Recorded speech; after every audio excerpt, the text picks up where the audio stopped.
whether I would like to see if my kids are not using it regularly. I could check whether I left the coffee machine on. I should be in a position to get the alarm if there is a water leakage in the basement, even when I am not there.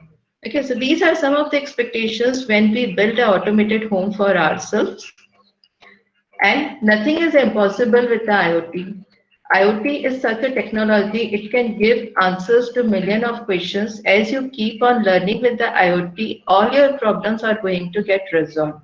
So some of the examples could be when you wake up, the water heater would be hot and the water will be kept ready, provided you have a schedule of waking up. During the bath, the kettle would have cooked food for you, which can be consumed after the bath. When you lock your door, the car door shall be open for you. See the technology how it is working, but there has to be a time schedule. AC shall adjust based on your body temperature. Parking slot shall be informed while nearing the office. Whenever you are reaching your office or your parking lot must be informed that you are coming, or if you are putting it in a parking space, then a notification must come to you that particular parking space is reserved for you. But reservation has to be done prior. It can be done by yourself. It can be done by your car even. Similarly, if you forget to take your pills, the pill box shall alert you that it's time to take a tablet. When you are nearing your house during the night hours, the light shall be on automatically. When your workout room lights, ambient shall be set. Heartbeat per kilometer alarm should be updated also during the workout duration itself. Then, if a refrigerator is running out of something, the automated home must be in a position that a particular reordering has to be done. It can be for the milk, for the eggs, or it can be some other thing also. Or an alarm must be generated for you so that you can buy and keep the things into the refrigerator. Bedroom AC should be automatically switched on for you to sleep, and it should be switched off once you get up and vacate the room. Then coming to the next thing, I had put lot many videos for the understanding, but I think the system is not supporting anyhow. Let us start with that. So what is internet? We all keep on using internet, and we know a very typical definition of the internet is it's a global network connecting millions of embedded hardware devices, which are computers, smartphones, and tablets, to provide a variety of information and communication facilities, interconnected network using a standardized communication protocol. Yes, to have an internet or to use the internet, the system has to be a open for communication system. It should follow certain standardized protocols. Protocols are nothing, as we know, they are the simple rules and regulations for exchange of data. So if my system is open for communication and it is following the standardized protocols, definitely it will be in a position to connect to the network and perform the task whichever is required. We know that very first brochure was launched somewhere 30 years back, 1999, and since then the internet has changed the long way distance communication for us. It created lot many new ways to share and acquire knowledge, and that is why the research these days has become very easy, because sharing over net is quite easy. It has changed the ways awareness was spread across the community. It was a great leap when people from various parts of the world were able to connect with each other using the internet to share, learn, and care. Who would have thought that the world would change this much? A lot of changes we can see. Today, more than 90% of the people are having smartphones and tablets to access, and the cloud has evolved as such a potential amount of data. So with the invention of each and every new device, the things have changed in case of internet. Initially we started with something 8 megabits per second, and now we are coming into terabytes minutes per data per second. Now the total internet users worldwide, it is simply a figure of 2020. Like in Asia, 50% of the people are using internet. If you go to the Europe, it is 16%, Middle is 3.9%, and so on. So these figures are depending upon the population also. So let us see how internet has occupied our life, or I will say what is the history of the internet. In 1990, there were something about 3 lakhs desktop computers connected to the internet. We are talking desktop computers only because those days we had this technology. In the era 2000, something 300 plus million desktop computers as well laptop computers were connected to the internet. So from where we have moved from desktop computers, now we are having the laptops also. In 2016, about 2 billion mobile phones were connected to internet. See, desktop computers to laptop computers, and now we are having the mobile phone. Recently, day before yesterday, we had a news in the Dainik Bhaskar newspaper. It said in 2019 there were 50 crore mobile users, whereas in 2020 this particular figure is expected to increase to 83 crores. We are talking in terms of mobile users. So, what is of prime importance these days? It is only the mobile phone, which is a handheld device, and we expect that everything must be done with the help of a mobile phone. It should act as a phone, it should act as a remote, it should act as a controller, and so on. So now in 2020, we are having good figures in front of us. What has happened or what is going to happen? There will be 13 billion refrigerators, kettles, water heaters, cameras, light, smoke detectors, and home equipment which will be connected to the internet. 13 billion. The next figure which has come in front of us is there will be 4 billion navigation systems that will be connected to the internet. And yes, the dream of connected car is also going to become possible. Again, 411 million wearable watches, shoes, etc. will be connected to the internet, and 646 billion of heart rate monitors, body implants, pills, bottle, blood pressure monitor, skin patches, and other are going to get connected to the internet. I've taken all this figure from the home automation only, and the things are very much related to us, and it is used by each and every person of the family itself. So what does mean? Definitely the things which I have given you in the previous slides, that the heating that turns on when you start your heading home, it's the traffic light that will adjust the flow of the traffic. It's the empty parking space that communicates with your car. It's the kettle that's ready when you walk in or walk out of the door of your home or office. That means we are just talking about the facilities which are going to come up through internet to us. Why we are talking about the IoT? Because it is a technology which is giving us lot many comforts. It is giving us safety. It is giving us security also. Okay.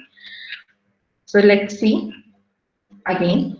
If we have defined the internet, let us come and define the things. So how about our definition of the things? Everything which is narrow, which can be made smart, can be converted into a thing or a device of Internet of Things. In simple words, I can say things can be us, that is the human, they can be animals, they can be buildings, energy stations, bicycles, sensors, cameras, vehicles, medical and health monitoring devices, garage door openers, internet connected sprinklers, water quality sensors, ATM machines, electricity, utility meters, cars, and many more. Whatever you can think of a thing, it is going to become the device of the Internet of Things. So to make something a smart thing or a device, just give it a sense. Just give it as a sense. Like I just want to highlight at this particular point is, do you think our body is smart? And if we are smart, definitely we are smart due to our body. So what we are having in common, the common thing which is available in our body is the senses which are making us more smart, and they are provoking us to take certain actions depending upon the smartness. So to make a particular thing smart, just give it senses, provide it with some unique identity, and connect it to the communication network so that we can communicate with it from any part of the world. Although our body is having a limitation that we are having a nervous system through which the communication is taking place throughout the body, but when we connect it with different type of communication systems, definitely body to body communication is always possible. So each device on the internet is identifiable with a unique ID, that is the IP address. We all know that due to IP address, the connections are quite possible. Definitely when you call someone by saying A, to, it doesn't give a feeling of communication to anyone else. But if you call a person by a name, say it can be Ramesh, Suresh, it gives us a definite reaction that a person is being called or talked to. Similarly, in case of Internet of Things, unique ID is very much important so that we can establish a communication between that device and our network. The IP address is a number that identifies a device, locates the device on the network, and routes the internet traffic. Hence, things refers to any physical object with a device that has its own IP address and connect to a network and also sends receives data via the network. This is the simplest definition of a thing. It can be any physical object. Researchers are working to have virtual objects also through which the communication can take place. So a thing must have minimum 3 things with it. An IP address must be there. It should be smart. That means it should have an address and it should have the capability to connect to a network. Okay, so let me highlight some of the characteristics of the IoT. Things should have unique identification as we have all talked about so that each of them can be distinguished from various objects in the network, else it becomes very difficult for the developers to work with. Things should be able to detect the presence of other objects. I am just increasing the level of the thing. Things should be able to detect the presence of the other objects following a rule of autonomy. If they can do, then they can further interact with each other and work together accordingly. So if I am able to identify another object, definitely I will be in a position to communicate. If I say, Ramesh, do this particular thing, what is happening? There is a communication. But if I say A, do this particular thing, then who is that A? Nobody knows. Things should be able to capture data autonomously. Yes, if they are able to communicate with each other, then definitely they should have this particular capability of data capturing also. There will be various communication protocols and technologies that IoT devices will have to work with. So the things should be interoperable among various communication technologies. We are talking in terms of various communication protocols and technologies. That means when I talk in terms of IoT, it is not a particular protocol or a particular technology, but it is a group of communication protocols and technology. And we expect that whatever we do on whichever platform, my control must be there in my home. Things should have a service-based operation such that if any 2 or more objects are in vicinity or in contact, they should be able to communicate directly with each other and exchange information and data if necessary. At times, it happens that you don't get a network in a particular area, but still that networking is very much important. So how the things can be done? It can be done by the communication through machine to machine also. The other characteristics which I can name it, things must be able to operate at low power. Things must be contextual in nature. Things must be programmable by the user. Yes, definitely it is the very big characteristic which is required because whenever you want to change a program in a particular processor, we must be in a position to do it. Things should have a fail-safe operation and most importantly, it should be secure.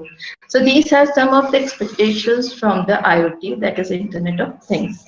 So how can we show all these characteristics in a particular diagram? So we made a simplest diagram which can be done. On one side, we have shown all the technologies. On the other side, we have shown you all the applications and so on. So when a device can be called a smart, yes, we have already given certain things that it should be having an IP address, it should have a connectivity It should have a smartness into it. Along with that, some of the things which are further required in a smart device is monitoring. That is, various sensors detect the location, operation, and condition of a device as well as the surrounding environment. Again, it is something detecting a particular object in a near vicinity.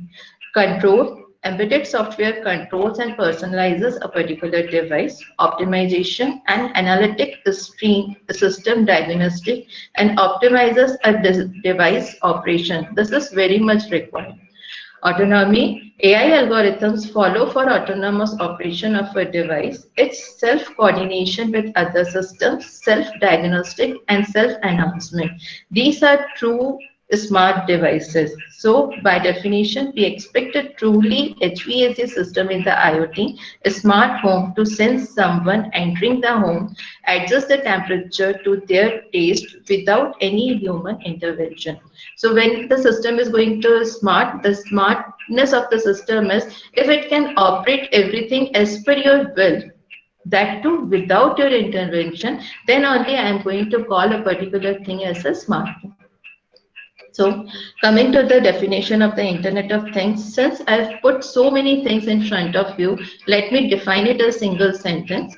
So Internet of Things is basically a dynamic global network infrastructure with self-configuring capabilities. When you need anything at any time, then definitely it should have all those capabilities based on the standards and interoperable communication protocols where physical and virtual things have identities, physical attributes, and virtual personalities, which use intelligent interfaces and are seamlessly interconnected or integrated into the information network. So many words, so many technologies are going in the words which are highlighted in red color. Global network infrastructure, self-configuring capabilities, communication protocols, physical things, identity, and so on. And we are well versed with all these technologies which are already happening in the world.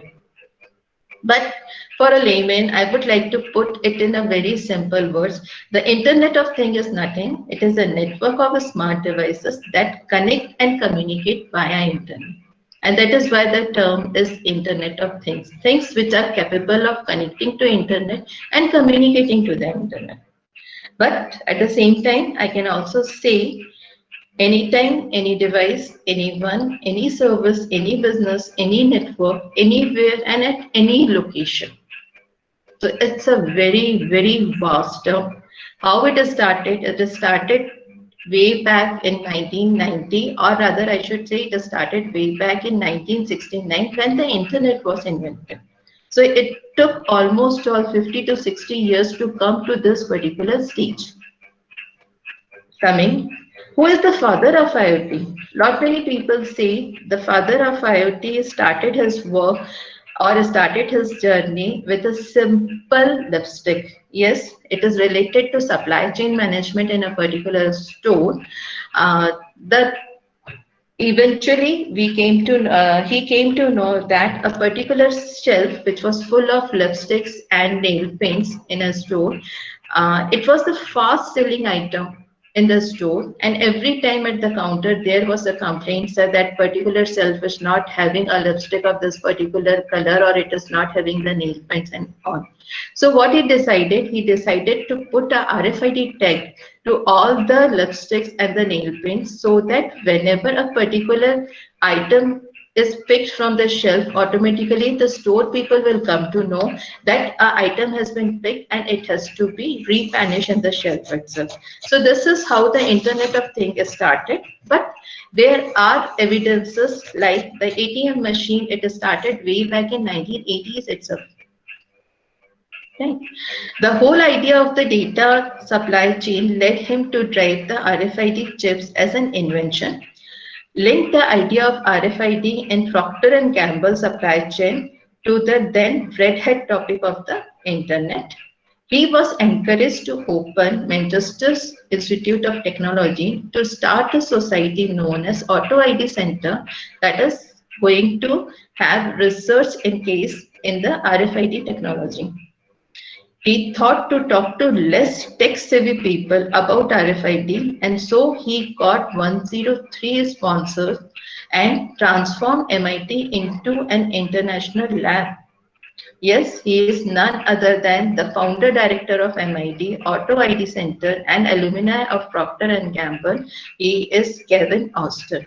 So he coined the term Internet of Things in 1999, but it took almost all 15 years to come to this particular stage of realization and implementation. A short story about Internet of Things. I think we can leave this particular slide. Okay, so by and by, Internet of Things is now getting converted into Internet of Everything. Now, what is the difference? Not lot many differences are there, but Internet of Everything is just an extension of the Internet of Things. It is an ecosystem where everything is interconnected. When I say everything is interconnected, I mean to say it is connection between people to people, it is connection between people to machine and machine to machine.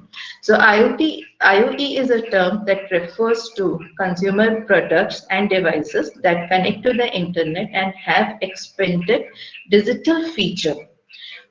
You would be aware of the terms Internet of Agriculture, Internet of Healthcare Systems, Internet of Cars, and so on. So we are talking in terms of Internet of Everything. While M2M connection is always important, IoE places emphasis on the other two type of communication. IoE is a wider concept that includes not only M2M, that is machine to machine, but also it lays emphasis on people to machine and people to people communication through the technology. Smart devices are anything that connect to the internet, from appliances to manufacturing equipment, from lock and security cameras to the connected cars and all. So, the component of Internet of Everything, there are four major components which helps in Internet of Everything. It is the people, process, things, and the data. People, more things can be monitored and controlled, so people will become more capable. This is the principle behind why the people is one of the component of Internet of Everything. If you keep a person free, definitely he will be in a position to do something technologically. Some inventions can be done. Process, more users and machines can collaborate in real time, so more complex tasks can be accomplished in lesser time. And hence, we have more collaborated and coordinated data for our systems and purposes. Things, as we all know, things can become more controllable. Therefore, mobile devices and things becomes more valuable. Data, collect data more frequently and reliably. Those results are more accurate for decision making. We all know that data is the next oil, and data is playing a very important role in our lives, and it is going to do lot many things in coming days. So characteristics of the IoT, the main things which are required for the IoT is the connectivity. Things in IoT should be connected to the infrastructure. We are talking about connectivity for a long duration. So connected to the infrastructure, and connectivity is an important characteristic or requirement of a IoT infrastructure. If there is no connectivity, definitely it is not going to be IoT. Anyone, anytime, anywhere, connectivity should be guaranteed in case of IoT infrastructure. Without connection, nothing makes sense. Intelligence and identity. The extraction of knowledge from the generated data is very important. Sensors do generate data. The data is to be interpreted properly. Each IoT device has a unique identity, and this identity is helpful in tracing the equipment and at times to query the status. Now, with the IP address, we will come to know which data has been generated with which particular sensor or device, and accordingly we can make the decision, and we are going to take the action at that particular device only. It cannot be done for the other thing. Scalability. The number of things getting connected to IoT infra is getting increased day by day. Hence, an IoT setup shall be capable to handle the massive expansion. Yes, scalability is the main thing which should go with the IoT. If we are unable to scale a particular technology, then what is the importance of deploying it? That too for an instant where we are talking in terms of home automation, home which is a place of comfort to us, which is a place of security to us. The other characteristics are dynamic and self-adapting. IoT devices should be dynamically adapt to itself to the changing context. Assume a camera meant for surveillance. It may have to work in different conditions at different light situations. That can be morning, afternoon, and evening, and it should be capable of connecting accordingly the light intensity and the photographs itself. Architecture cannot be homogeneous in nature. It should be hybrid, supporting different manufacturers' product to be in the IoT network. We've already talked any device, any place, any network. So the architecture has to be designed in such a fashion that everything can be connected seamlessly. Safety. Having got all the things connected to internet, the personal data is under threat. Yes, you are having everything in your mobile phone, and if you are making it vulnerable, definitely it's a very big threat. Hence, securing the data in a is a major challenge. Not only data security, the equipment getting involved in IoT network are huge. Use persona safety is also to be considered with privacy and protection. Definitely. Still, IoT is a threat for the home automation system, and that is why this particular segment is not picking up as fast as the other segments are picking up, like healthcare system and all. Let us have how the growth of the IoT has taken up. We already know some of the facts. We have seen how many desktop computers were connected, how many laptop computers were connected. Now let us see what it is telling us in terms of world population. So some of the figures which I would like to highlight at this particular point is in the year 2003, total number of connected devices were 500 million, whereas the population of the world was 6.3 billion.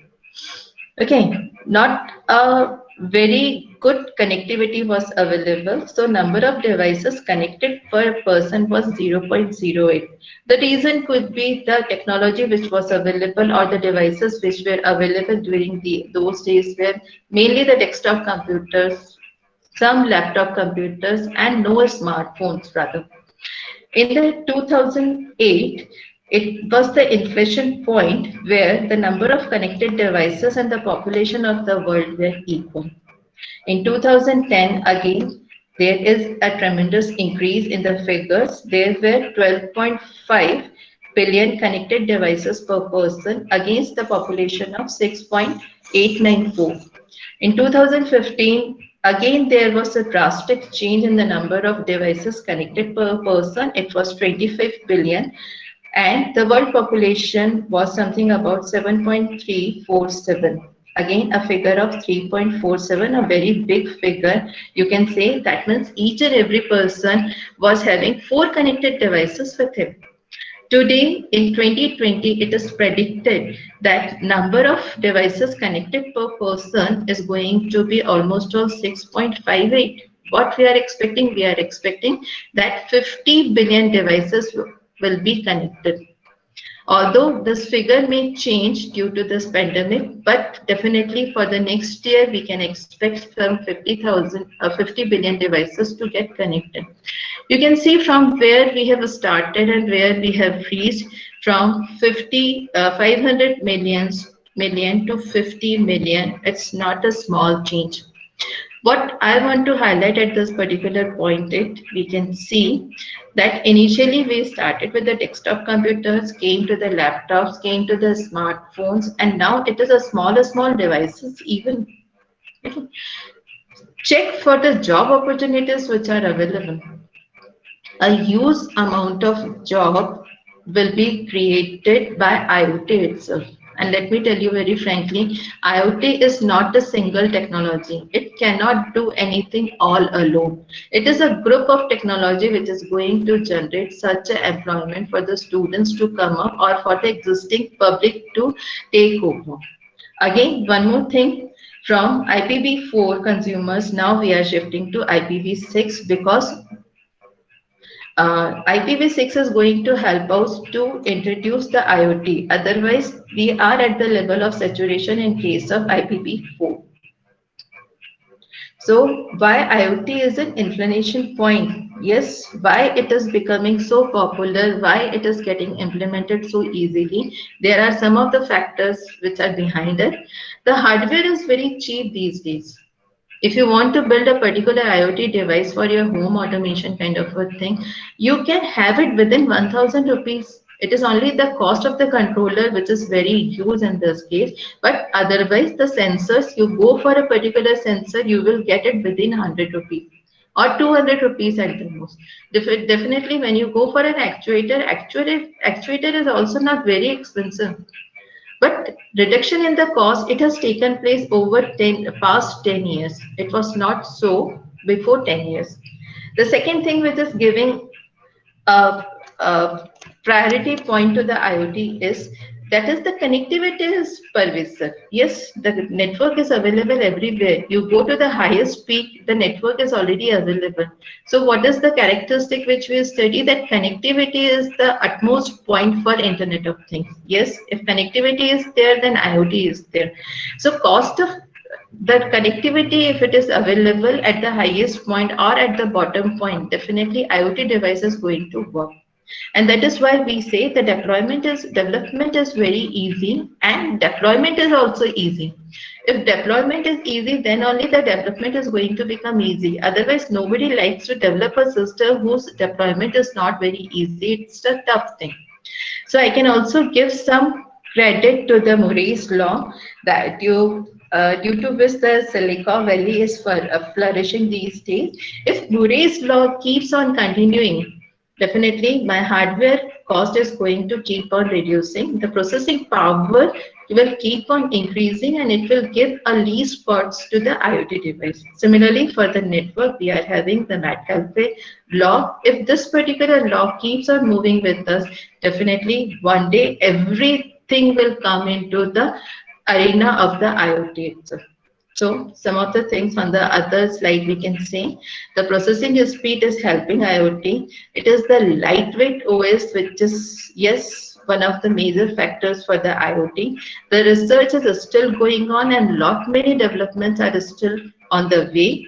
We are having the wireless communication as the biggest supplier of the IoT. I'm going to call it as a supplier.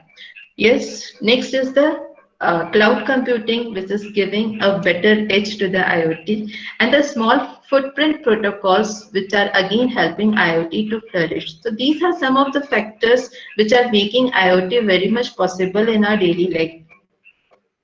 So rise of the IoT, there are certain factors which I have already talked about is that are the cheap sensors which are available. It is the cheap bandwidth, cheap processing power. Yes, the smartphones which has come up now, the wireless coverage which we are getting, the big data and IPv4. So these are few factors which are probable giving rise to the IoT in our world. And I've put everything together for 2020. It is predicted by Cisco that there will be 50 billion devices. There will be 212 billion sensors. All these sensors will be generating 44 zettabytes of data every day, where 85% of the sensors or the devices will still be in unconnected conditions. Okay, so see the opportunity, 85% unconnected sensors and devices in the world, how huge the employment is going to be. Okay, and all due to the reduction in cost for the past 10 years. I've already told you, cost of sensors has come down by twice, cost of bandwidth has come down by 40x, cost of processing in the past 10 years have come down by 60x. So what we have heard about IoT for 2020 is Connected people, 4 billion. Revenue opportunity, $4 trillion. It may reduce down a bit due to pandemic, but definitely for the next year onwards, it is going to increase. In this pandemic era, that is COVID-19, what we have seen that IoT has played its part very well. Today, we are communicating because of the internet itself. We are communicating because it is IoT. You are able to hear, you are able to do lot many things from your own. So that is the power of the IoT. There will be 25 plus billion apps in 2020, and this figure of the apps or the applications are going to increase by and by. There will be 25 plus billion embedded and intelligent systems which have to come up in 2020. There will be 50 trillion gigabytes of data. I'm not going to talk about the data because it keeps on increasing and we are not far away when whatever data we are generating today, it is going to get doubled tomorrow. So, as I've already said, IoT is not all about technology. No, IoT, it is fusion of technologies. Lot many technologies goes into IoT, then only it is giving or it is flourishing and it is giving us successful results. IoT is the energy pill for the industry. Although it may not be very popular for the home automation system, but in this era of COVID-19, we have seen that industries cannot be run without human intervention. But as soon as we switch to IoT, definitely the human intervention is going to reduce down, and during lockdown periods, it won't be necessary for us to shut down the plants. We can have our productions at a same stages. Okay. Coming to IoT life cycle, very simple. As the persons, those who are very much conversant with the controllers, it goes on the same technology. Collect, communicate, analyze, and act. Collect, the system must be capable of collecting the data from different sources. When I say different sources, I am just talking in terms of sensors because it is already collecting data from the desktop computers, the smartphones, and so on. And these things, that is the laptops, the smartphones, and the desktop computers, these days, they are not coming into the category of IoT. They are coming into the category of the routers and the servers itself. Communicate, yes, we should have some secure and reliable data transfer means. So it should be communicated. First of all, it can be communicated to a particular processor, and then from the processor, it can be moved out to a particular server or a cloud straight away. So the things which will be required will be routers, switches, firewall technologies, etc. If you come, what you are going to do with the data, if it is stored on the cloud or it is stored on a server, there has to be some use of this particular data. Data, it is not necessary that it is your daily data, like whenever a thought process is going on, आज क्या होगा, class लगेगी कि नहीं लगेगी, आज lockdown होगा कि नहीं होगा. Although such kind of data is not important. When this particular data is coming from an industry, it is coming from a financial market or it is coming from a retail house, definitely it can be analyzed and lot of important decisions can be drawn from the analysis of this particular data. If I talk in terms of technology which is coming at this particular point, it is the cloud. Another one is going to be the data analytics. Okay. Apart from data analytics, when it is data, definitely it has to be big data. And when we say we have to do certain analysis and we have to take certain action, it is going to be machine learning as well as the deep learning also. Okay, so once we have collected the data, it has been communicated, it has been processed, it has been analyzed. Now what is left out? Left out is the action to be taken accordingly. Okay, now this particular action can be taken at the same machine, it can be taken at a different machine, or it can be taken for altogether a different application. Okay. So this is what is the life cycle of the IoT, but just see how the technologies are getting integrated. Although I say it is IoT, but it is not only IoT. Right? So the next 30 or the emerging 30 technologies in the coming few years is going to be, as we all know, they are the buzzwords and everybody is running behind it. It is the artificial intelligence, it is machine learning, deep learning, Internet of Things, industrial Internet of Things, sensors, wearables, mobile, social internet advancement, social networks, media, blockchain, the coming of technology, it is cryptocurrency, big data, the application, infrastructure, automation, robots, which can be in the form of drones or autonomous vehicles and so on, emerging media like AR, VR, MR, 360 degree. Mobile technologies and advancement, if we talk about, then we are having cloud computing, again 3D printing, we are having the customer journey and the experience, energy technology, cyber security. So lot many technologies are there which are coming up very fast and they are playing their small role in other technologies also. Okay. So what we are talking about, basically what was the purpose behind the previous slide was what we are talking about. We are talking about a very big revolution which is going on. It is known as Industry 4.0. Yes, what is Industry 4.0? Before moving to 4.0, let us see what was the Industrial Revolution.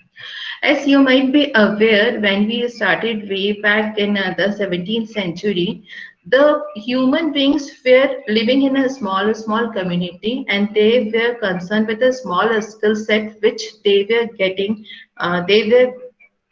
from their forefathers. So it was a very small community which used to fight together, and there was no industrial growth or there was no growth as such. So industrial revolution, it has started way back in 1784, although it is said, somebody says it is 1750 and so on. So it hardly matters. So when first industrial revolution has started, it has started with a very big invention of the steam energy or the water energy, you can say.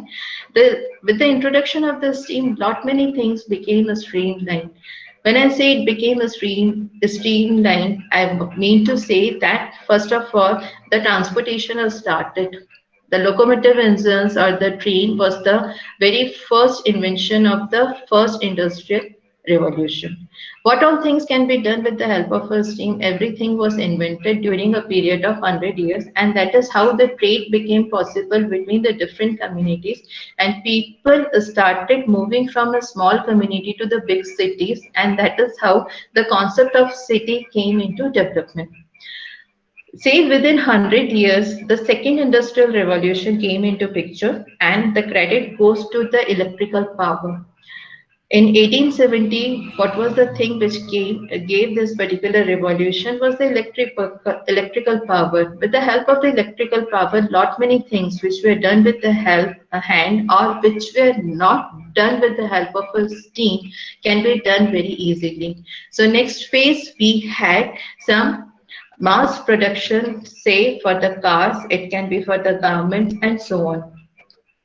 With this particular thing, in 1969, we had the third industrial revolution, and the credit of the third industrial revolution is given to two particular things. One is the Silica Valley, another one is the information technology.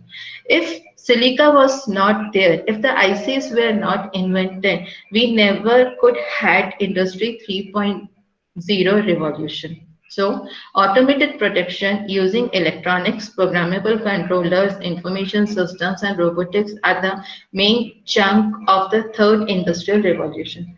So, when we were able to communicate through information technology using the electronics into it, it was a very big development that we see today is that machine to machine communication is very much possible.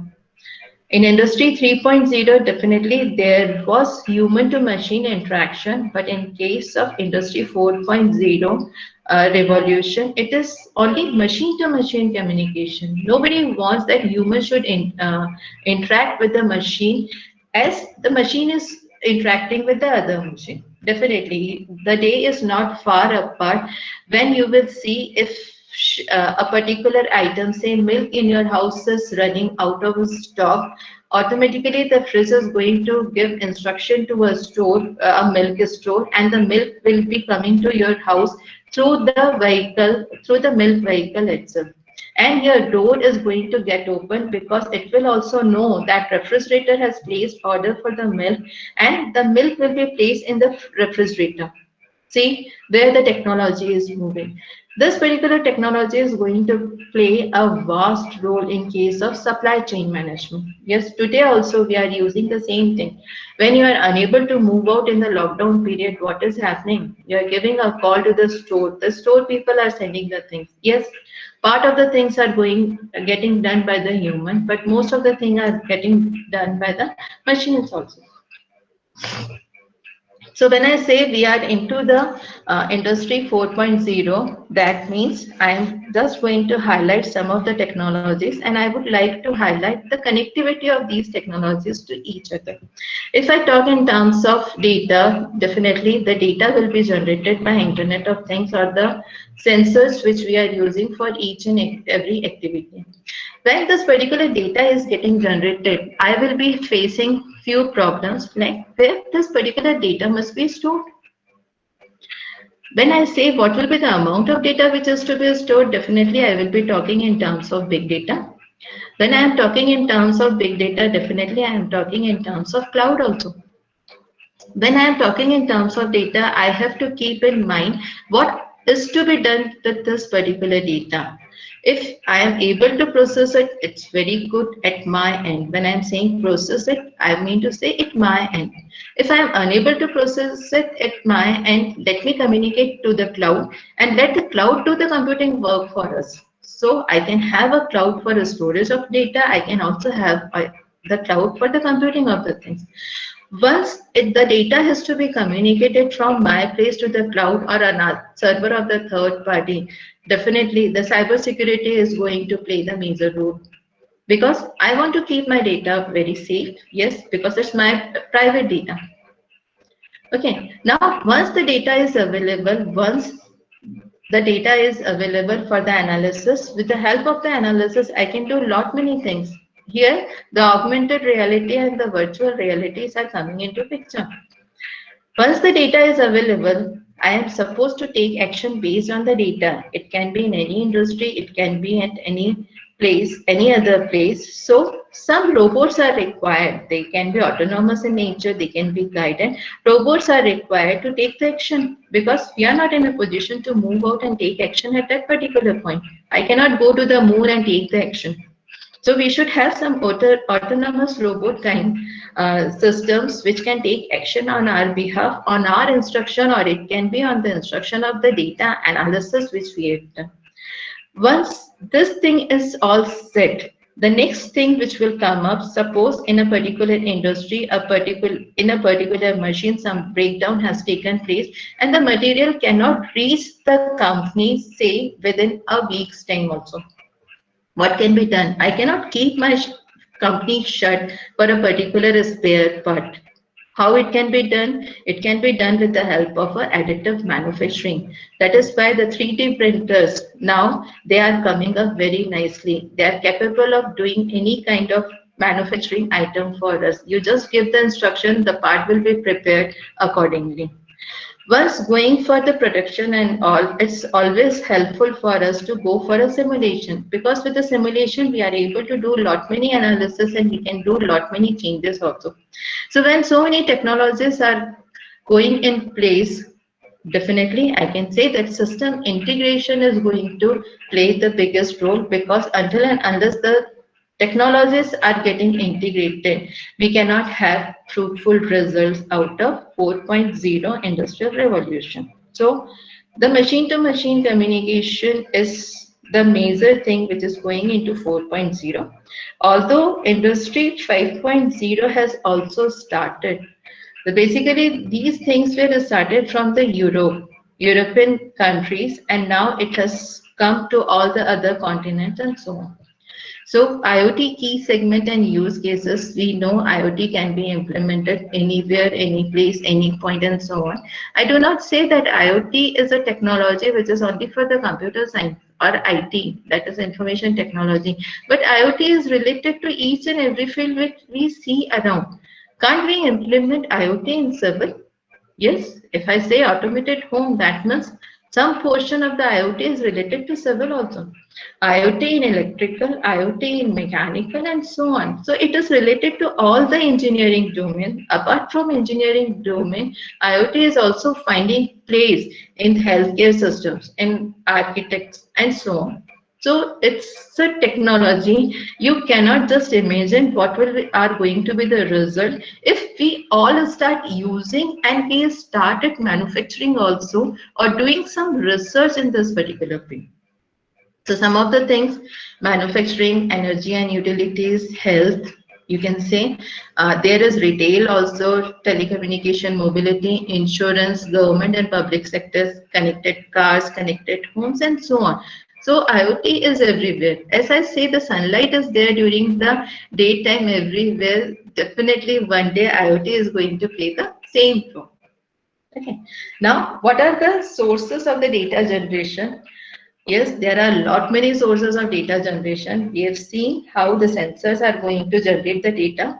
In simple words, I can say if I am having a temperature sensor and I have placed it in the environment, say for 24 hours, and it is capable of giving me a value every millisecond. Just think about the amount of data which will be generated in 24 hours. Okay, there can be data of some other type also which help us in daily analysis of data. Like in this particular slide I have given, a person is talking, am I healthy? When we wake up in the morning, at times we feel that we are not healthy. So there was a question, am I healthy? It takes almost a few minutes to judge whether we are healthy or not. What will be the consequences? I can just give a list of consequences also. Suppose if I have to go to office by the office work itself, if I am late in taking the decision, definitely I am going to miss the bus. And if I miss the bus, the very next thought in my mind or the data which will be generated in my mind is going to be when is going to be the next bus.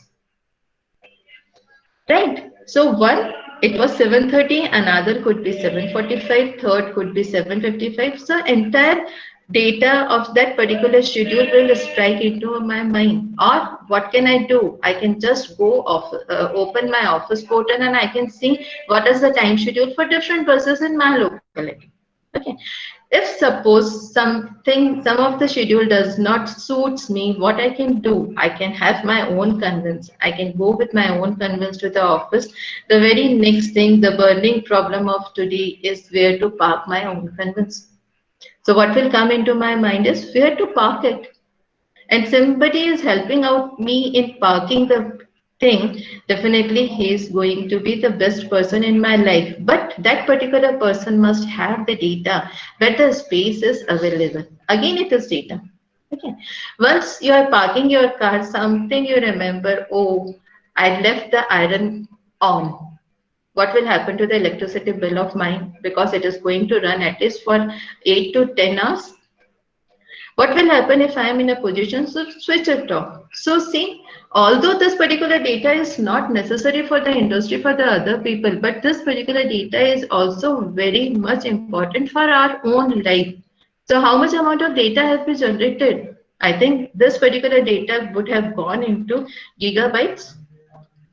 Okay, some of the figures from the data itself is, although TikTok has been banned now, but we were the largest user of the TikTok. It was almost of 467 billion times the app was downloaded in India, right? And 52 minutes we used to spend on the TikTok. 52 minutes, if I take 1 megabits per second also, you can think what was the amount of data.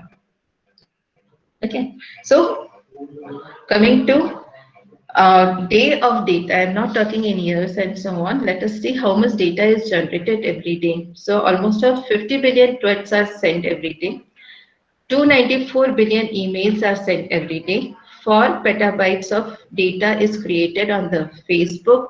4 terabytes of data are created from each connected car. 65 billion messages are sent on WhatsApp. 5 billion searches are made.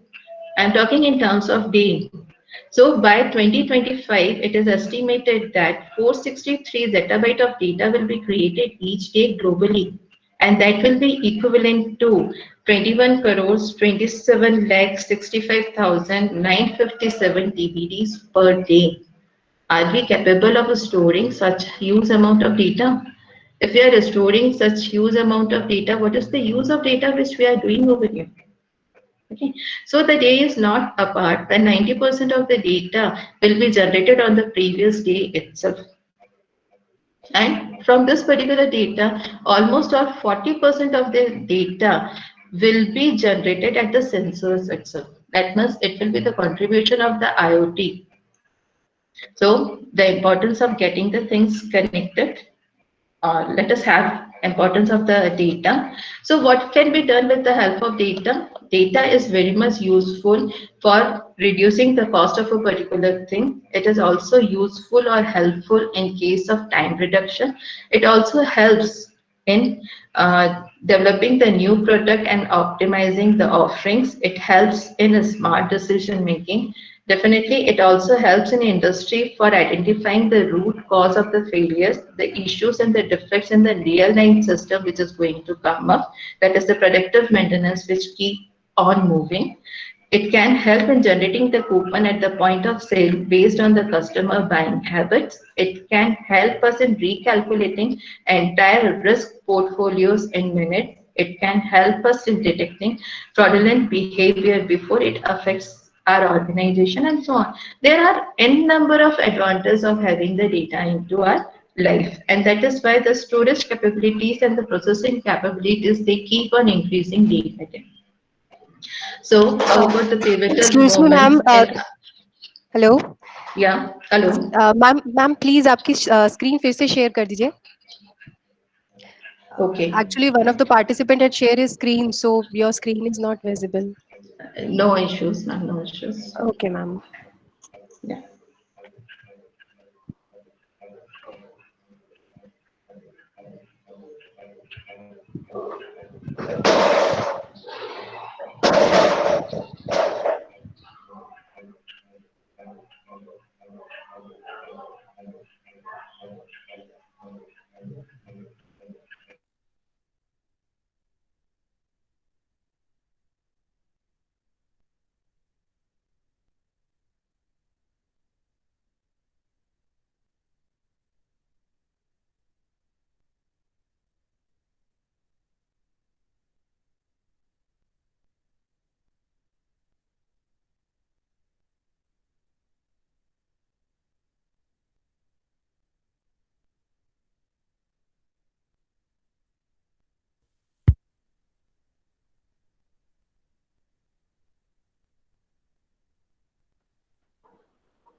Yes, ma'am, it's visible.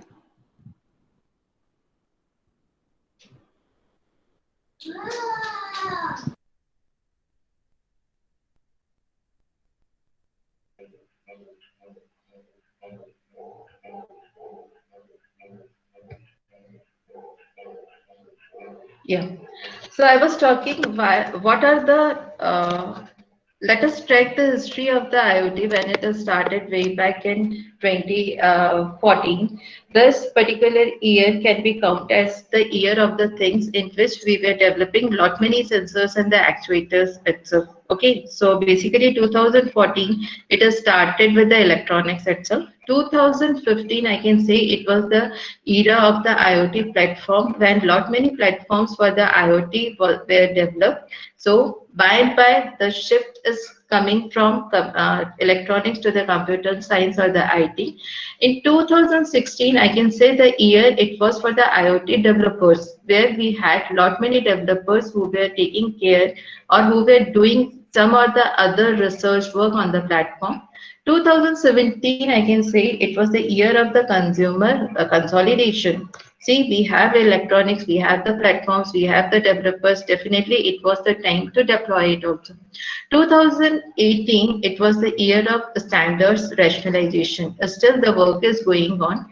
2019, the year of several major security attacks. Yes. So one particular year was devoted to find out what were the security attacks and how they can be nullified very easily. And so in 2020, it is said, I will say, the IoT is the new IT. Okay, now coming to something technical, we have already talked about so many generalized thing into it. Coming to something technical, I can say, let me say what all things are going into Internet of Things. So I will be giving you the different layers. Although different architectures are available for Internet of Things, but I go with Vasudevan sir that he has divided the entire Internet of Things into 7 layers. And very easily, each and every layer can be developed at the place where it should be. So the very first layer is definitely data logging and the monitoring layer, where the sensors are playing their own role. It is basically the data collection layer where we collect data from the sensors, and definitely it is also the actuator layer where the actions are taking place. So whatever data is generated, it goes up to the last layer, it is rerouted from the last layer, and the action is going to take place at this particular layer itself. So sensors, we are having multiple type of sensors. They can be motion sensors, there can be temperature, accelerometers, and so on. Coming to the second layer is basically the processing and the controller layer, where the data collected by the source is given for the processing. It is basically, when we say it is processing in controller, definitely the microcontrollers and the microprocessors are coming into picture at this particular point. Lot many processors and the controllers are already available in the market. The best one for the IoT at this particular stage of learning is the Arduino family, where we can have Arduino Uno or Arduino Mega. The others which are available are from the Intel, they can be for ARM and so on. Okay. Lot many prototyping boards are also available so that you don't face any problem during integration of your controller board to the PC or to the keypads itself. Okay. Accordingly, lot many operating systems are also available which is giving place to the sensors data. So this is the second layer. The third layer is basically the hardware interface layer, which is giving rise to the end-to-end communication. How the processor is going to get connected to the server and so on, or how this particular interfacing will be done from one machine to another machine. So lot many interfaces go in this particular layer. It can be wireless, they can be routers, there we can have the USB connections, the RS-232 can be there, we can use RS-485 UART, I2C, and so many components, components come into this particular hardware interface layer. If I talk in terms of communication from one point to a remote area, definitely my fourth layer is going to play an important role. That is the RF interface communication layer. Although RF may not be true at times, but it is a communication layer. So lot many different data link protocol goes in this particular place is that it can be short range, low bandwidth. We can have protocols for short range, high bandwidth. We can have long range, low bandwidth, and we can have long range, high bandwidth. The interfacing could be your RFID, it can be NFC, it can be Wi-Fi, it can be low power Bluetooth, it can be Zigbee, and so on. Depending upon the application, the entire range of protocols and the devices are available. The fifth layer is definitely devoted to the session and the messaging layer. So how the sessions must be conducted and how the messages must be communicated. It is the basic functionality of this particular layer.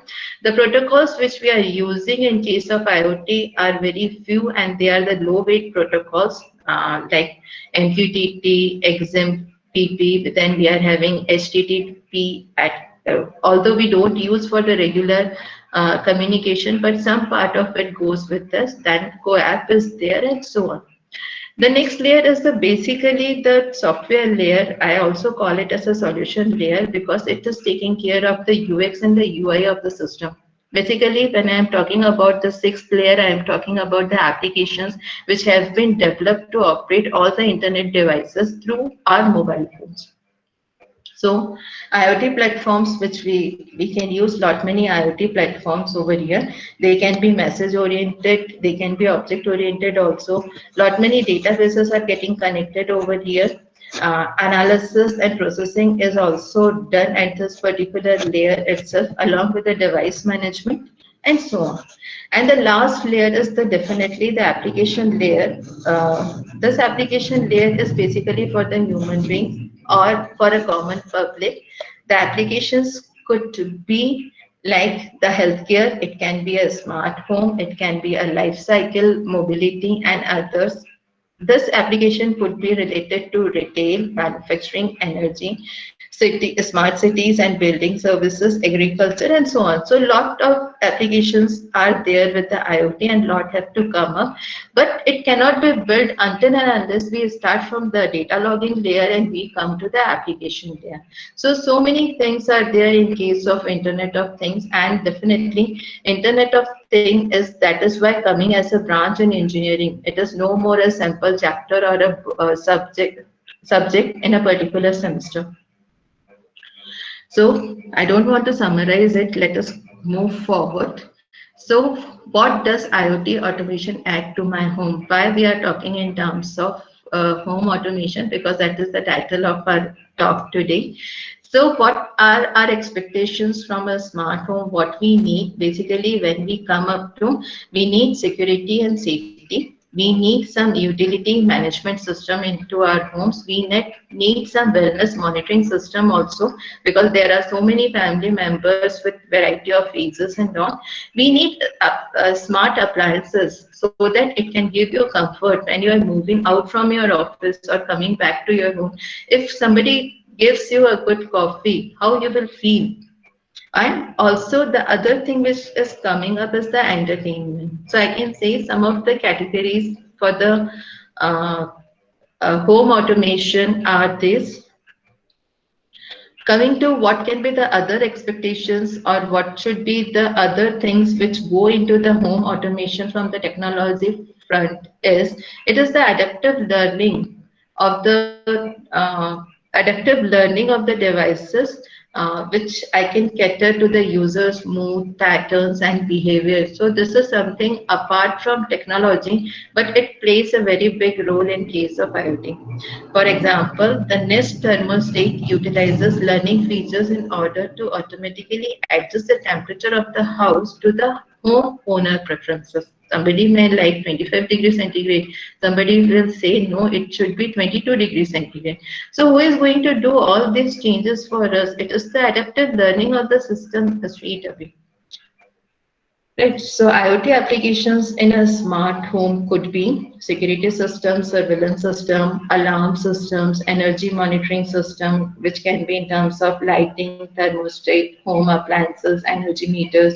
We can have water management systems like motor control, level control, the sprinkler system, home entertainment systems like audio, video, projections, and so on. We can have wearable devices into our home like watches for quality living. We can have shoes and so on. Kids, elder, pet monitoring for safe life. Yes, we are very much. We need the security, so we take care of our elders and pets also. We can help their monitoring with the help of IoT appliances. Control and automation of the lighting. Yes, this is the biggest part, because every time when we move out of a lighted room, we never switch off the lights and the fans which are running in this particular room. And that is the cause of concern to everybody, basically the electricity board. Then yes, heating, ventilation, air conditioning systems. Then appliances such as washers, dryers, air purifiers, oven, refrigerator. You think about, you see in your home, and you will feel that everything must be automated. Taps, doorbells, curtains, and so on. Okay, let us have some differences between connected home, smart home, and home automation. Although these terms are being used for a longer time, and everybody says connected home means a smart home means it is a home automation kind of a thing, but still there are minute differences with it.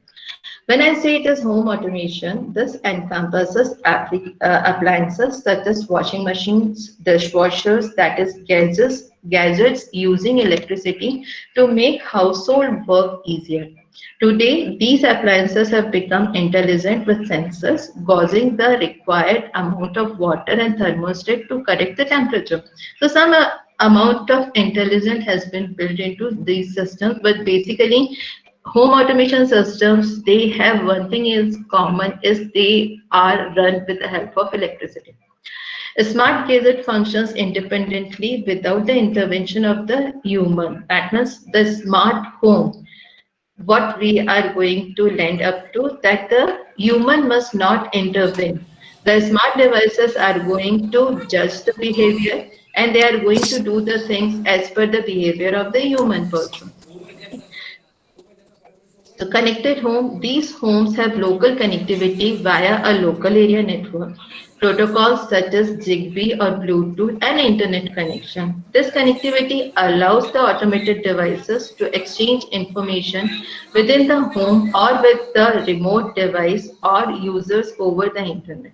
Okay, so connected home, basically it is the local area network which plays the important part. When I say smart home, it is neither a connected home nor a automated home, although it needs both connectivity and automation. A smart home has automated, connected and smart devices that work together. And these devices manage themselves and can control the other devices on their own. So how to get started? The basic thing is everything is there. We have the connectivity, we have all the technologies, everything. But the point is when to start and how to start. The starting point is also very simple. Let me tell you how the things can be started at your own. See, nobody comes with the technology from the womb itself. You have to come to the world and you have to learn. And once you learn, then you will be in a position to implement it. But the learning is the basic point where it should start. So don't be afraid of starting the IoT. Okay. So what are the general components? We have already seen things, connectivity, data, and the analytics comes into the IoT. There are certain enabling technologies for the IoT itself. That technologies will be mobile internet, there will be protocol, the storage and all. So coming to the basic things, sensors, as we are already aware, characteristic of any device to detect the presence of a particular physical quantity is the function of the sensors. Similarly, other counterpart of the sensor is an actuator, a device that converts a control signal into a mechanical or an electrical action. Okay, these are basically the part of the electronics, no doubt.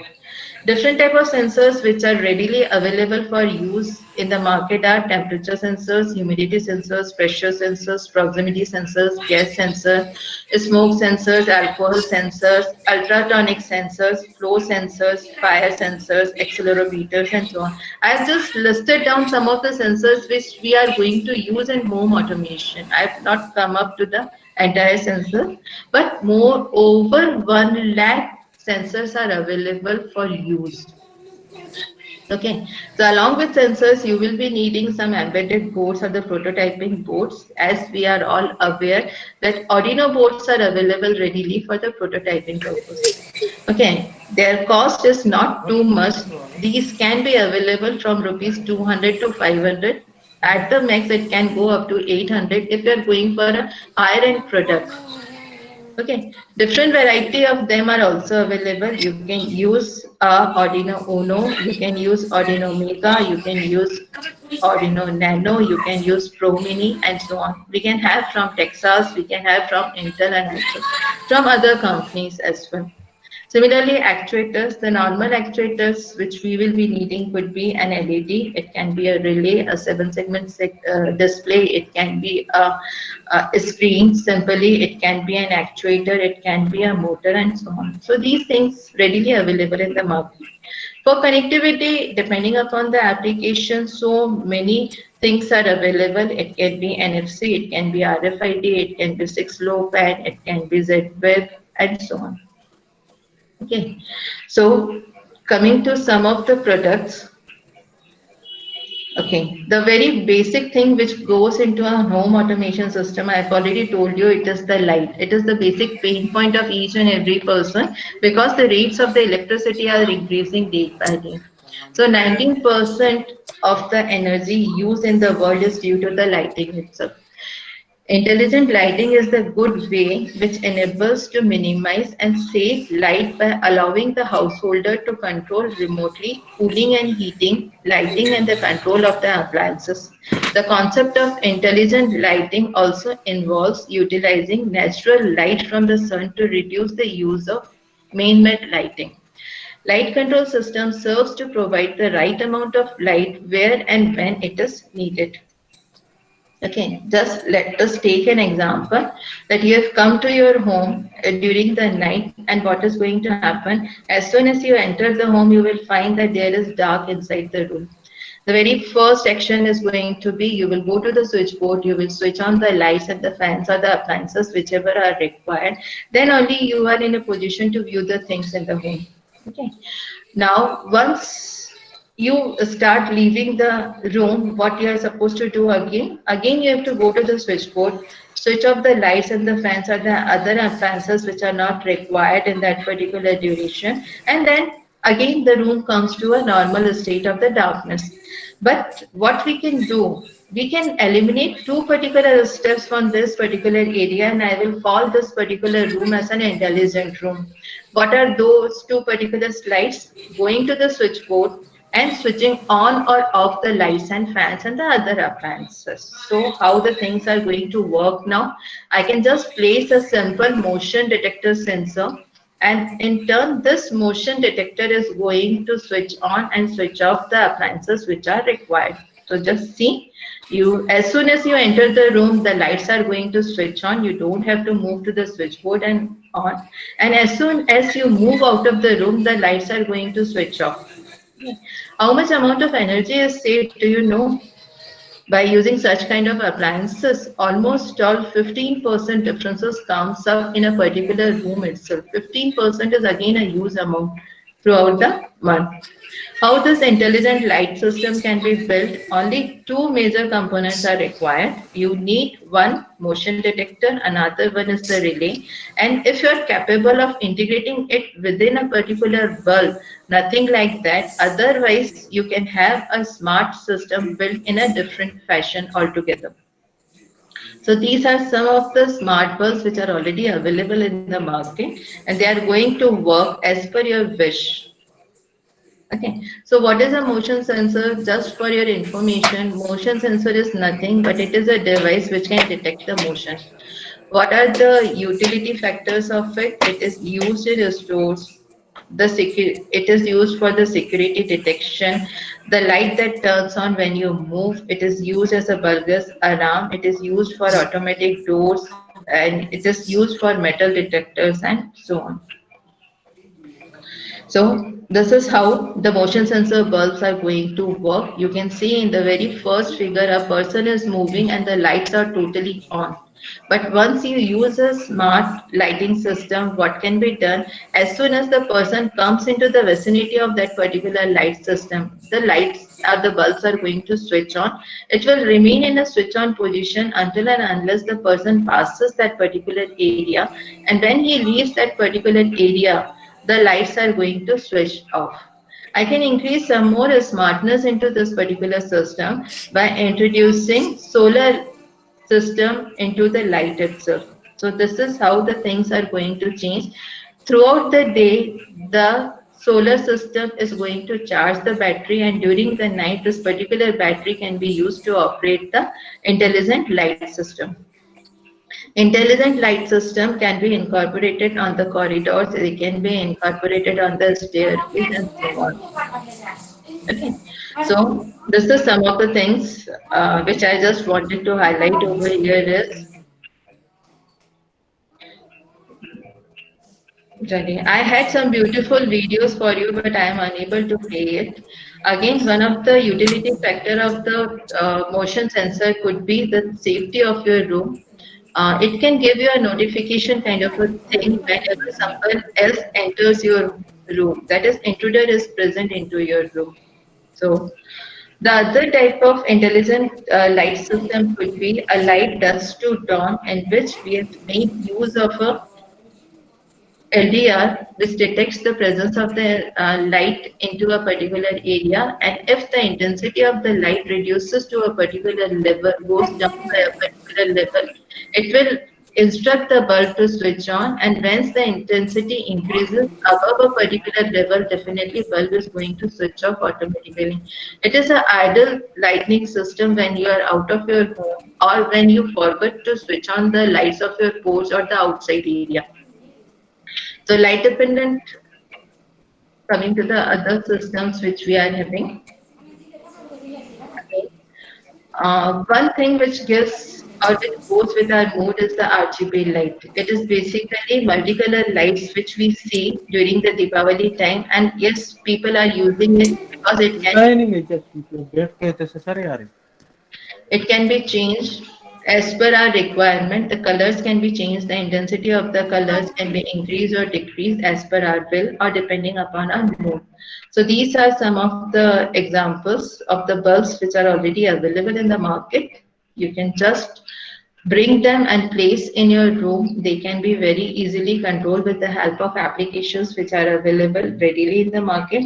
They can be connected either through Bluetooth, or it can be an RF kind of a thing. You can even use a Wi-Fi connectivity and so on. So you can see what wonderful environment is being created with a small bulb with the help of an RGB LED. Okay, one more thing which comes to our mind when we come to an automated home is we can have some of the things automated, like in this case, there is a table in which we are having colorful lights which can be changed with the presence of a particular material onto it. You can see wherever there are glasswares, the LED or the light below it is blue, and whatever the free areas are there, the light is going to be yellow in nature. This combination can also be changed with the help of the applications which are available with such kind of systems in the market. So coming to the next type of thing which is available in the automated home is the daylight dimmer. Yes, we were talking in terms of artificial light and the man-made light and the sunlight. Yes, wherever and whatever quantity of sunlight is available, we should try to use to maximum level, and whatever is uh, not available or you want a particular intensity, definitely we can use a dimmer bulb in place of that. So dimmer bulb goes with the intensity of the light available in the room. If the light is sufficient from the sunlight itself, it is going to remain in an off condition. But when it has to supplement during the low intensity, definitely it will switch on automatically to a particular level which is set by the system. So these type of bulbs are having lot many applications in the offices and in the rooms also. You can see in this images that we have that in a particular office during the daytime, you can see only 2 tube lights out of 4 are in a on condition. But during night, when there is totally dark into the environment, all the 4 tube lights are glowing. Okay, so saving on the energy from here and here itself, we can say that there will be saving on tube light energy at least. So this is the dimmer circuit, very easy to implement. Not lot many components are going into it, and you can see that this particular setup can be implemented within 200 rupees itself. So not a big task. We can do it easily with our home. The next home automation system is the smart switchboards. Everybody is very fond of sleeping in a quilt during the night in the winters, and nobody like to get up and switch off the light. So what is the solution? The solution is have a smart switchboard straight away so that you save on energy and let other people rest during the night duration. So these are some of the products which are available from my side and in the market also. These smart switchboards, you don't have to go to the switchboard and switch them off if you don't want to. You can just simply use the application for it, and you can switch on or switch off any of the light in the home straight away. So these are available with the smart plugs, these are available with the fan regulators, these are available with the dimmer circuitries and so on. So this is the small circuit which goes into the smart switchboard. This here I have shown you only with the 4 switches which can be used for the bulbs as well as for the fan. The application can be generated on your own, since we all know some or the other software through which this application can be done, and this application in turn can be connected to your switchboard with a particular technology depending upon our requirement. It can be either Bluetooth, or it can be Wi-Fi, or it can be GSM. So turning off our lights and off the lights from the office is now very easy for us. This is the first switchboard which I prepared for my house, and still it is working for the and I can say it is working for the past 4 years. Also, you can see it's in a very crude fashion, but still the technology is inside. We have come up with a second version which went directly into the modular boards which are available in the market these days, and this is the application which we developed for it. It's a video I cannot play for you, but these are some of the things which we have in our product line. So the switches, they can be 7 switch or 6 switch or 10 switch depending upon our requirement. They are very well connected through a Wi-Fi system and a GSM system, and I can operate these switches of my house from anywhere in the world. Okay. The next utility which is required is definitely the water level in the tank and the pump controller. So you can see what circuitry is going into it. It's a very small circuit. Again, it can be built within 100 rupees, and it will give you lot many comforts, like whenever the water is there into your pipeline, then only the pump is going to get on. Or if this particular controller is placed in the underneath tank, then if water is available in that particular tank, then only the pump is going to get on, provided the space in the overhead tank is available. Okay. So these are some of the circuits which are regularly used, and I told you they can be made within 100 rupees itself. Yes, you can make your tap also smart. This is also one of the requirement of a home automation system. So whenever there is hand in front of the tap, then only it is going to give you water. Otherwise, it is going to remain in an off condition. Okay. The next activity which we need for the home automation system is a doorbell. Yes, it should be a smart doorbell, and that is why the video doorbell are these days becoming common, so that whenever visitor is there at your door, you get the notification. You also get the image of the persons who are visiting your house, and it also gives you a facility that if you want visitor inside the home, you can just open the lock from your own place without coming to the door and let them enter the room. And if you don't want them to enter the room, you can have a conversation at the place itself, as we regularly do physically at our homes. So this is one of the biggest application which has come up in the home automation. Again, this is the front of the application which we are using it for it, and what it goes. You can see the circuitry. Not a big circuit is there. We have used a Raspberry Pi. We are using a camera. We are using a speaker and a mic, and we are using a motor along with a power supply to control our door. Nothing else. Not more than that is required. Again, a project which can be done, say maybe 3,000 rupees itself. Okay, there are variety of such kind of bells are available in the market very easily, and it can be integrated with any of the systems in the house. So they can be with the thumb impression device, they can be connected through the RF or a remote device, or they can be connected with the Wi-Fi systems and so on. Okay.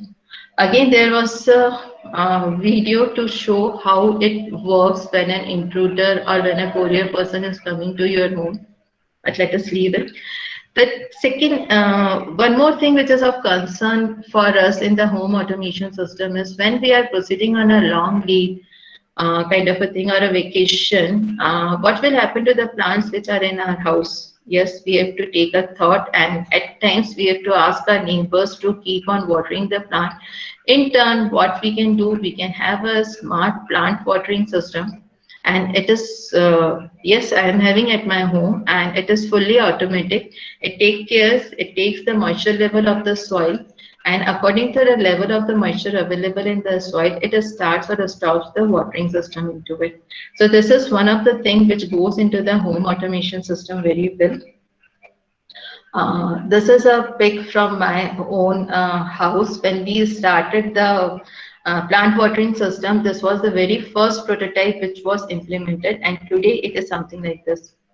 So although it took time, but it's not at all expensive system. This particular system you can have within 500 rupees. The intelligent system which is going into it can be built in a 500 rupees. And yes, there is going to be cost for the pipelines and all. So otherwise also it is going to be there. But at least you are in a position to enjoy your vacations. Okay.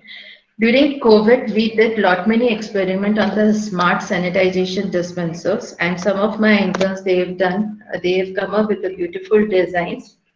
All of the three, they are smart enough in nature.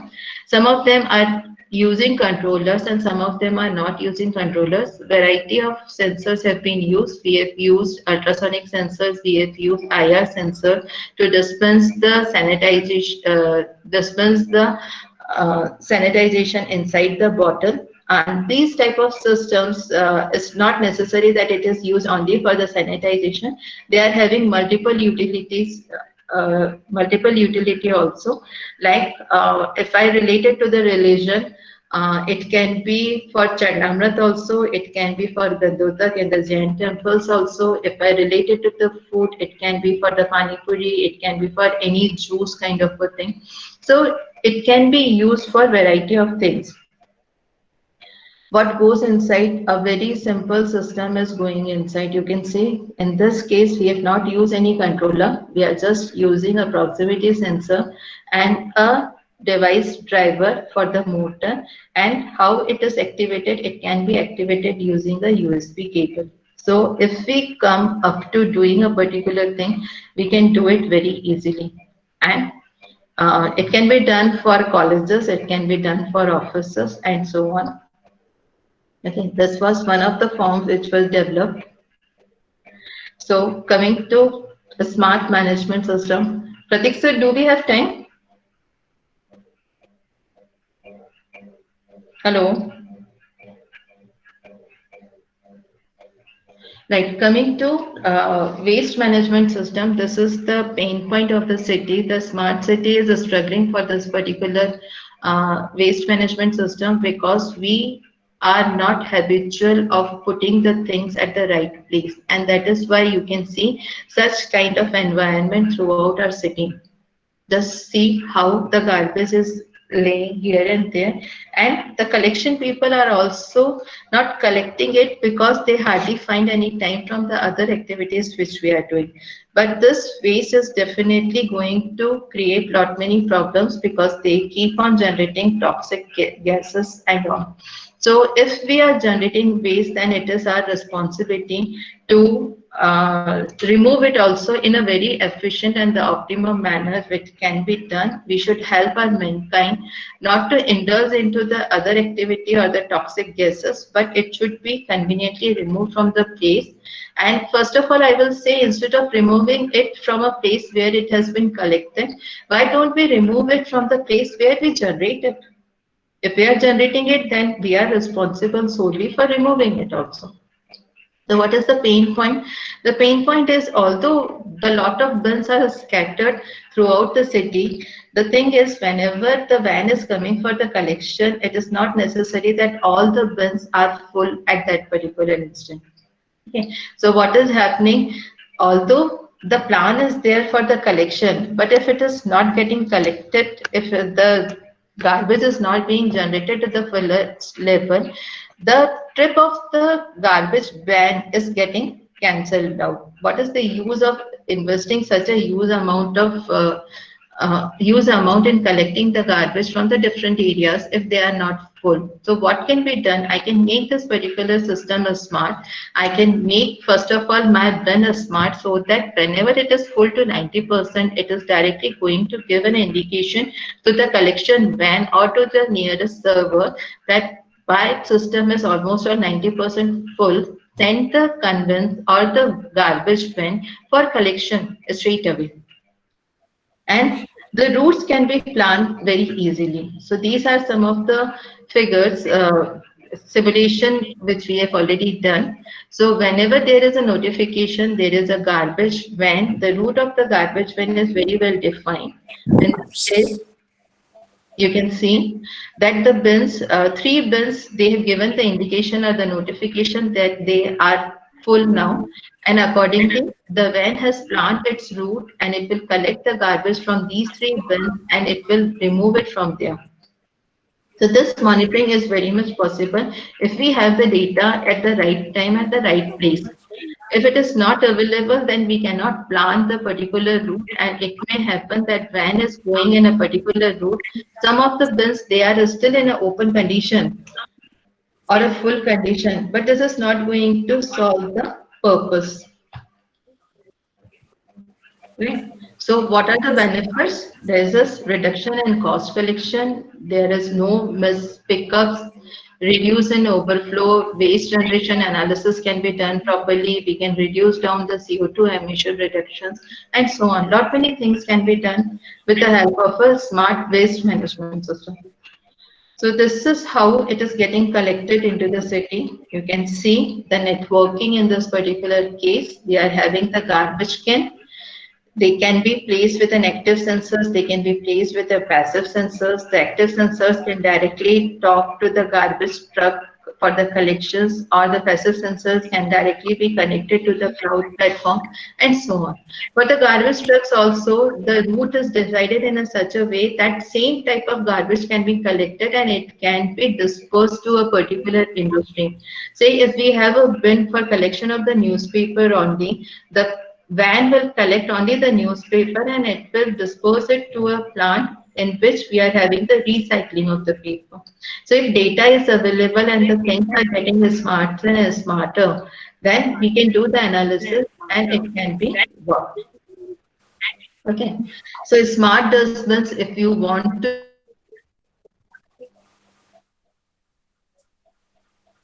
circuitry which goes into it depending upon the utility.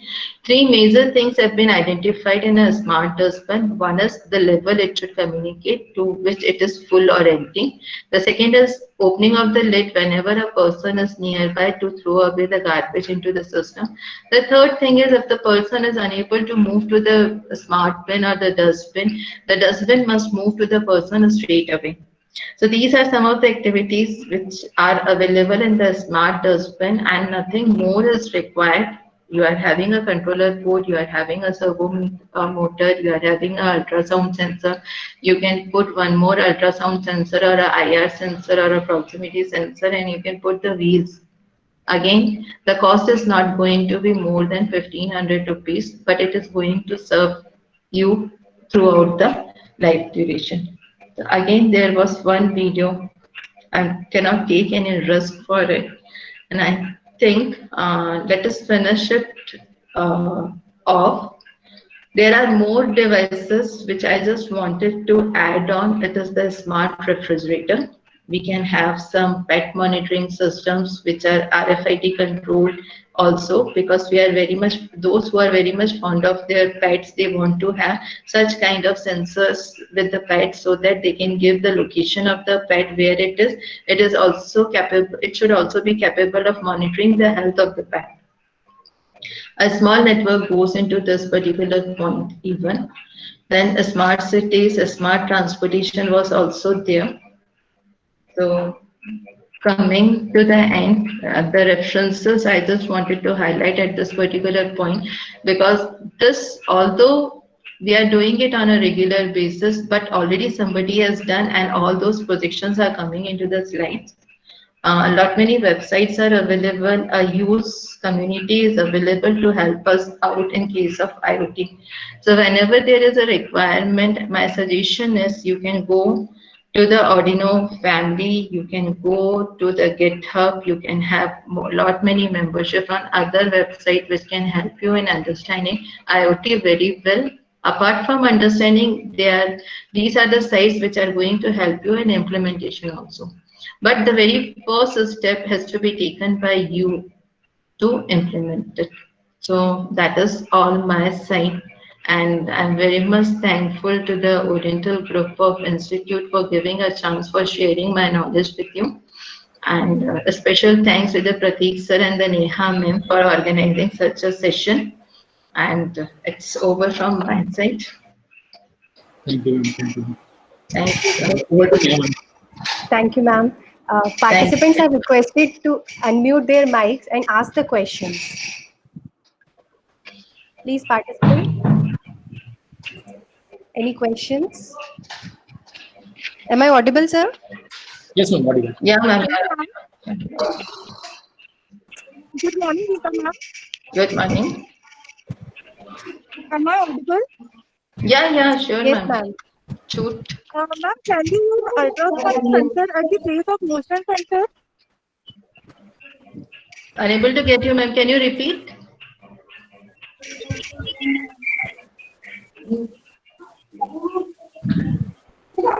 Abhilasha, repeat your question again.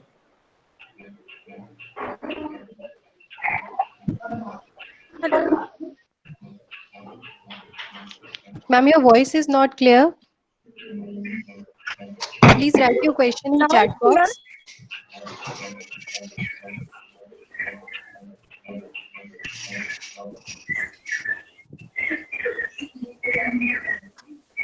Ma'am, now am I audible?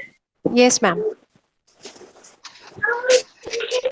Can you use ultrasonic sensor at the place of motion sensor?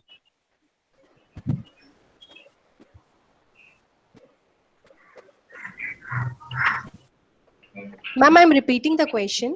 Can Yeah. we use ultrasonic sensor at the place of motion sensor?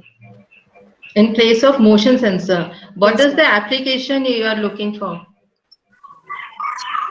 Abhilasha, ma'am? Yeah, can you tell me the application which you are looking for? Because the application of both the things are different. When you are using an ultrasonic sensor, the communication is almost on line of sight.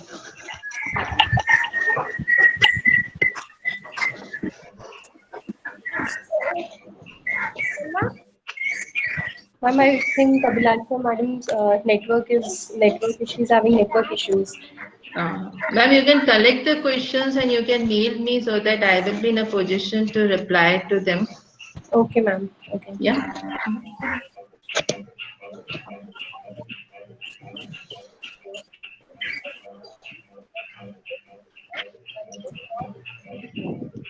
Any participants have any question? Kindly ask your queries from expert.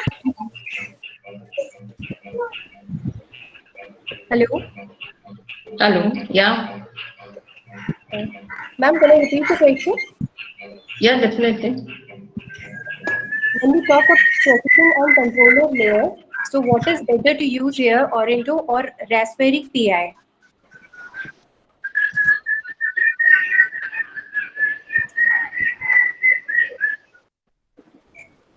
Am I audible, ma'am?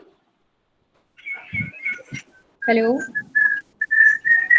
Hello? Hello? Hello. Yeah. Ma'am, am I audible? Yeah. Yeah. When we talk about processing and controller layer, so what is better to use here, Orendo or Raspberry Pi? Ma'am, again, it goes with the application. What amount of processing has to be done? What is the application of it? If the processing is not required to the higher end, you can use the normal controllers also, because you have to take care of the this cost also for a particular product. So everything, because Raspberry Pi, if you go to the market for a purchase, it is something about 2,000 to 3,000 rupees with the add-on. Whereas if you go with a smaller board like Pro Mini, Arduino or Arduino Uno, it is going to cost you 300 to 500 rupees. Okay. Ma'am, one more Okay. question.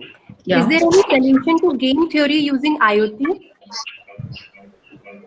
Can you repeat, ma'am? Is there any solution to game theory using IoT? Any solution to gain theory for IoT? Yes, ma'am. Using Uh, IoT. can you elaborate, ma'am? Satyendra Sonare, sir, You can unmute yourself and ask the question. Satyendra Sonare sir.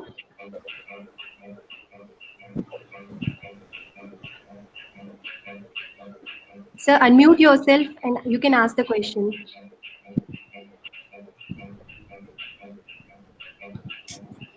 Hello. Hello. But he is not able to unmute.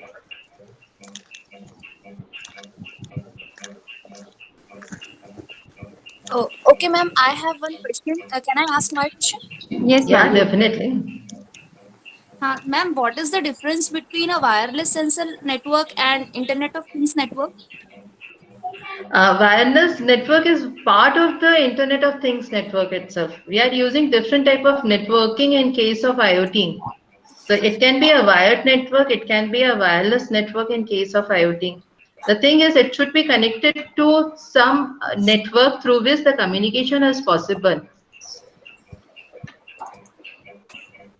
Okay. Thank you so much. Thank Any you. other questions? Okay. I would like to call upon Namrata ma'am for vote of thanks. Okay, thank you, Neha ma'am. Thank you, ma'am. A very good afternoon to everyone present here. I, Namrata Chaudhary, on behalf of IT Department OIST, extend a very heartily vote of thanks to our speaker, Dr. Rita Jain ma'am, who gave her valuable time from her busy schedule. Thank you, ma'am, for making this session interesting and meaningful. We are really enlightened with your knowledge, ma'am. I would like to express a profound gratitude to our Dean, Dr. Sanjeev Kumar Sharma sir, for his presence and our Director, Dr. K.G. Sudhakar sir, for his support. I would like to thank our HOD as well as coordinator of this event, Professor Pratik Buchke sir, for his enthusiastic support and guidance. I am happy to express vote of thanks to all the participants from college affiliated by RGPV all over the MP. Thank you so much, ma'am. Thank you.